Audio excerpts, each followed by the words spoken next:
Hi friends, it's Caitlin and welcome back to the Floating Rock Podcast. I hope you're having the most incredible day ever. So, I was perusing the internet the other day and I happened upon this post from an account called Her Circle Official. In my head, it's like an online magazine sort of thing. Like, you know those accounts that just like post things that are almost like articles, but not exactly. Maybe I'm wrong here, but very cute. They have some cute content if you want to like go check them out. But anyway, they had this post about like princess treatment and like female friendships. And I thought, oh, well, that's very interesting. And it just kind of got me thinking about girlhood and about, you know, like what we expect from potential romantic partners and stuff. And I don't know, like as per usual, I'm 22. So of course, a big topic of conversation with the girls is going to be the men. And I've talked about this before, how I like don't really talk about this kind of stuff on the pod, but I thought today was like an interesting, I don't know, channel to like open up a discussion, if you will. And this is not any like concrete thoughts or beliefs of mine, but just like, I don't know, got me thinking, and I hope potentially to get you thinking as well. So yeah, I just thought I'd like summarize sort of like the point they were making, and then like, I don't know, I had some thoughts that kind of like stemmed off of it. But yeah, hopefully you find this potentially interesting. So basically the idea here is questioning, you know, I guess at times society will think like women have these really high, unachievable standards for men. And it's like, but the point that this little article was making, that the word they were going to use for this episode and that they used was princess treatment.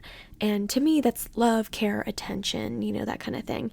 And so basically the idea here was it's not really that insane of an ask for these women to be asking their romantic partners for this kind of treatment, because we actually get it every day in our female friendships.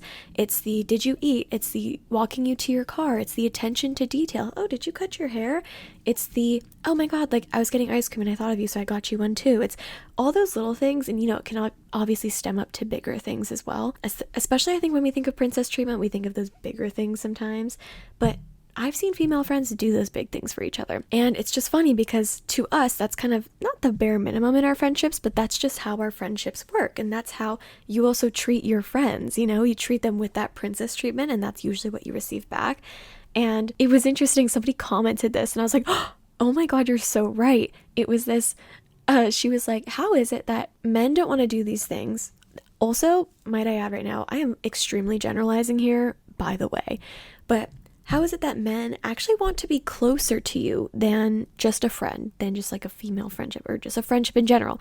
They want to be your partner, and yet they won't treat you better than your friends are treating you. And I'm like, oh my God. It's like, wait, what an incredible point. Like that, you know, a romantic partner, usually the way that people's lives work is like kind of like your top person to an extent.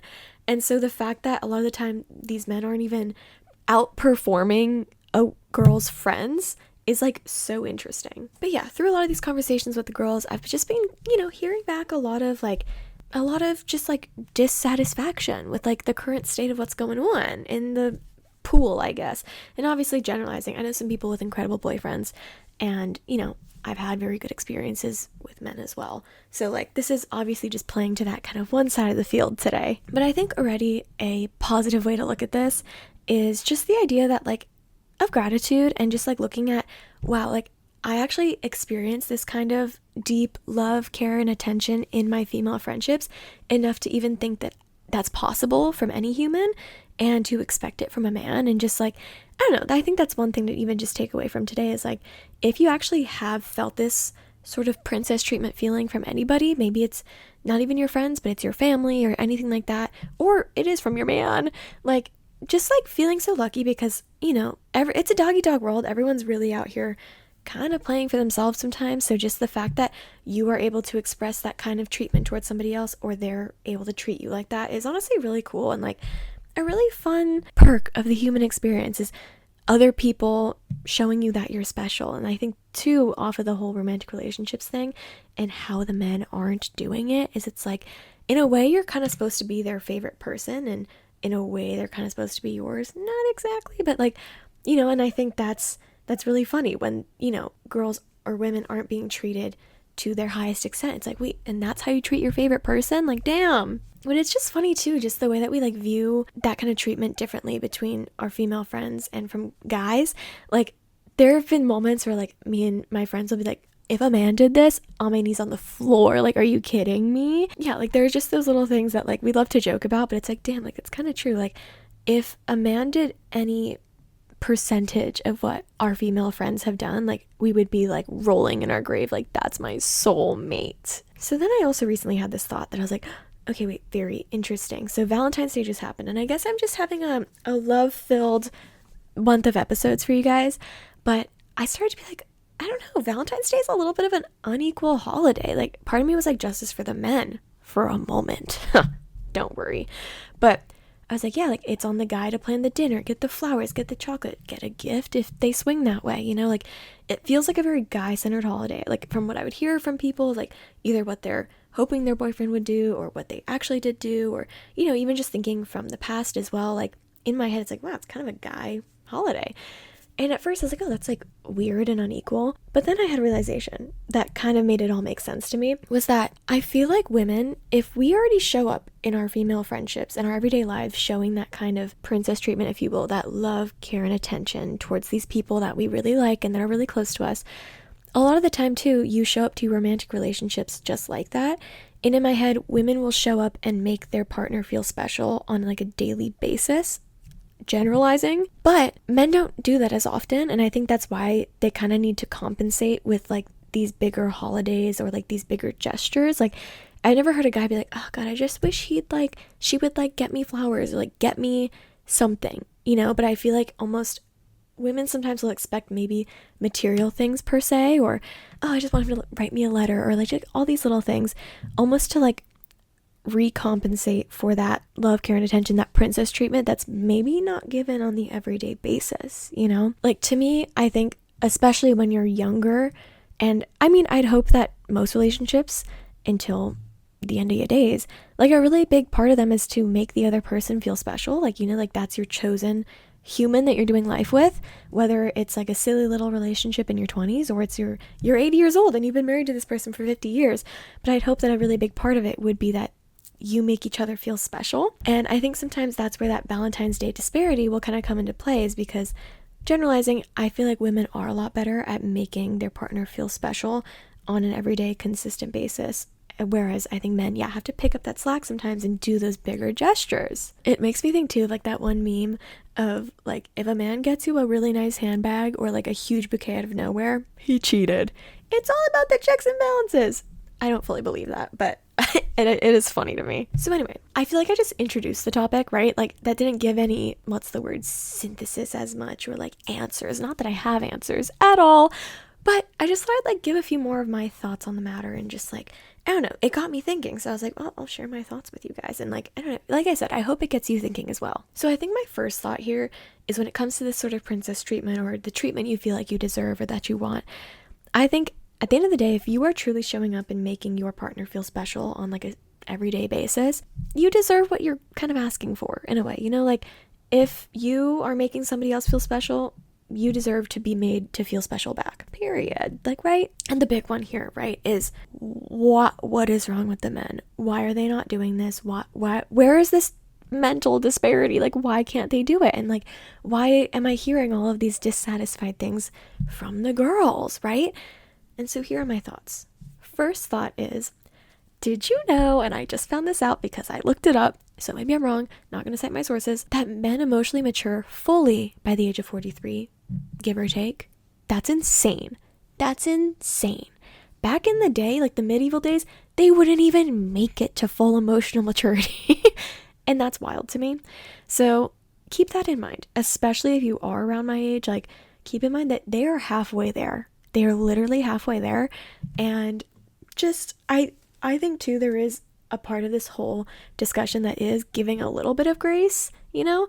So it's like, you know, what are you going to do? And also on that note, too, if they don't know what they don't know, like emotional maturity wise, they also don't know what they don't know when it comes to like literally factually about what you want and what even women like in general. Like, it makes me think, if they didn't have a good example, you know, I feel like if they didn't see their dad going above and beyond for their mom, or like their friends around them aren't doing that either, like if they don't have an actual example of this in their life, this princess treatment in their life, they don't know what they don't know, especially too if you've never told them exactly what you want. I know for some people that's kind of hard to tell someone like, hey, I want this.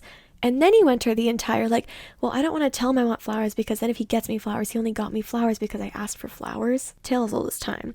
But to an extent, sometimes they don't know. Like, they literally don't know. And then obviously there's a line too of like, okay, how many times you have to tell somebody? And then it's like redundant. It's like, well, now you're just forgetting on purpose. And then on another note too, as we all know, men lack intimacy in their friendships, like point blank period.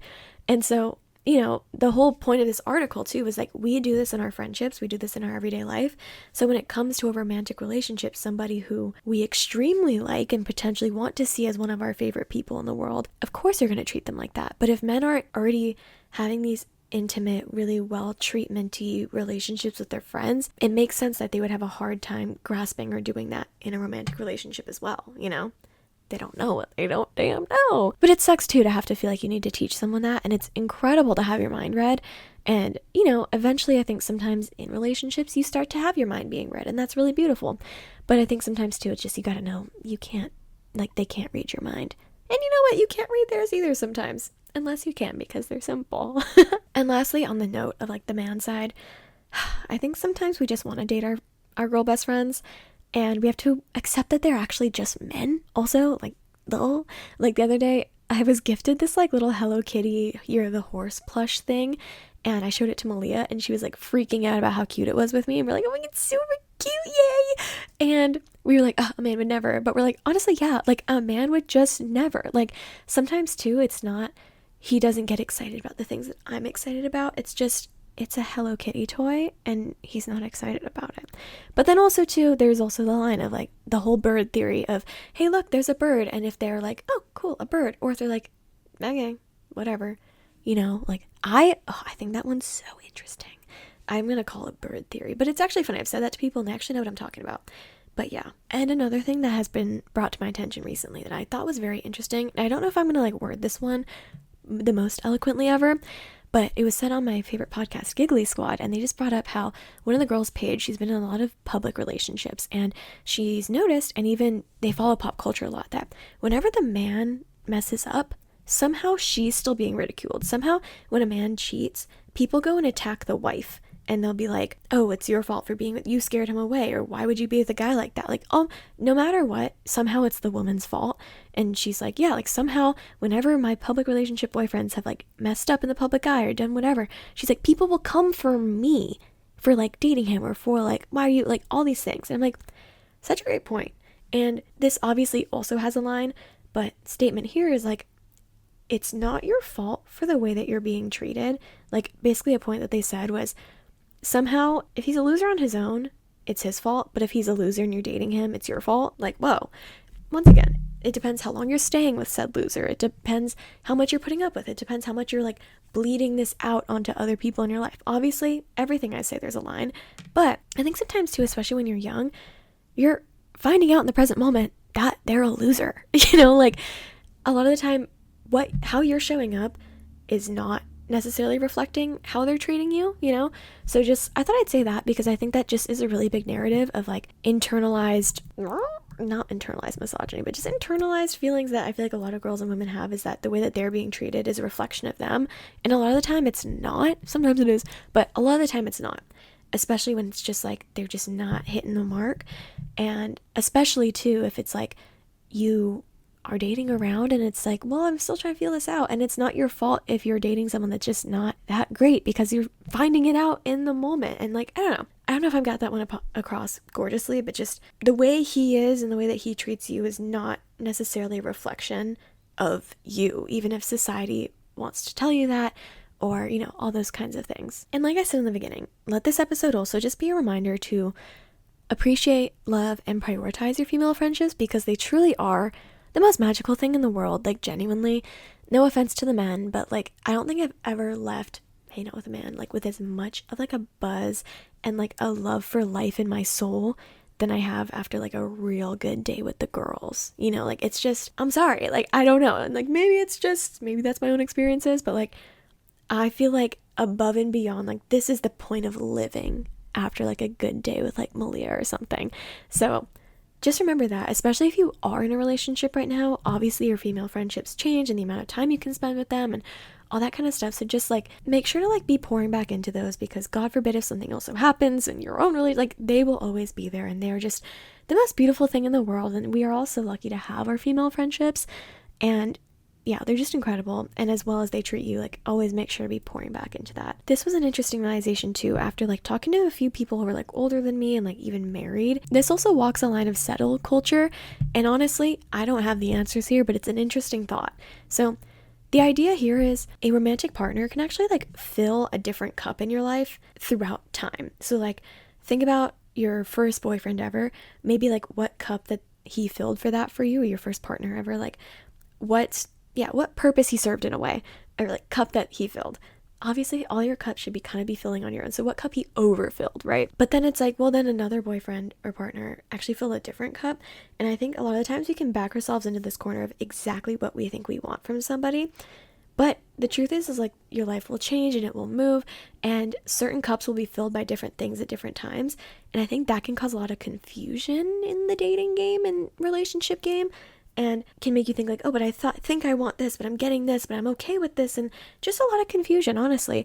And so, I don't know, just opening up the thought of what cup you want them to be overflowing in a way, or what cups you want a partner to be overflowing, and being open to the idea that that's perhaps different than what it used to be. Like an example I thought of was, at some point, you really wanted a man that was rich. You really, really, like, he needs to be loaded, he needs to whatever, money, all that kind of stuff. He needs to take care of me. But like maybe you grew up a little bit and now you kind of have your own money, but you still think, oh, I need someone who has that. But you know, at least stereotypically, oh, the people with money aren't the best personality wise. Like, let's just run with that. And you're still looking for somebody with money, and maybe you feel a little bit ashamed that like you're falling for somebody with less, you know, who's maybe financially less well off than you, or their career is not as big and flourishing as yours, or something like that.